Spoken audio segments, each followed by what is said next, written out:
Allah padung kata mayam 6 juta. Ini baik gabu na solusi putra jelame. Baik payah gabu ayana. Menghanapat tadrop baik tetapi napat tatam jelame bidro. Wadah kamu 10 juta si manyam. Baik lih, 10 manyam jelame si manyam setengah.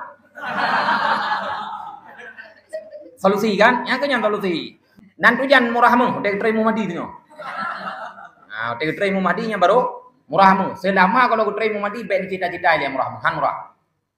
Ya, sekolah yang aku carun kaji lakai. Nah, ya kaji lakai aja lakai. Allah padung kata mayam 6 juta. Ini baik gabu na solusi putra jelame. Baik payah gabu ayana.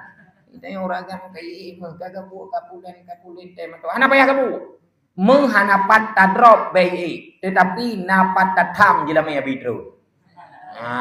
Dan drop kenapa ni jika karuan tu cipo Cina buka karuan dari buah sehingga kai ju yumonya di target 40 juta menurut telepon lo berkali orang 40 juta atau 40 juta itu 10 juta semayam 10 manyam 10 juta wadah kamu 10 juta si manyam dek lih 10 manyam jelame si manyam setengah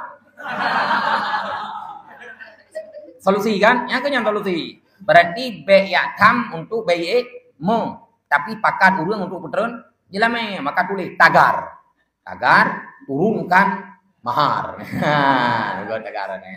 Kami ini sudah apa-apa. Dia ke yang cara ni, mereka buat nyo purno cara be nampur pagi uke nyo. Hai uke mandu mo. Nan tujan murahmu, udah terima madi tu.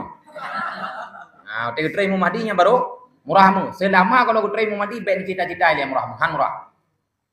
Pakau mau bukan han murah.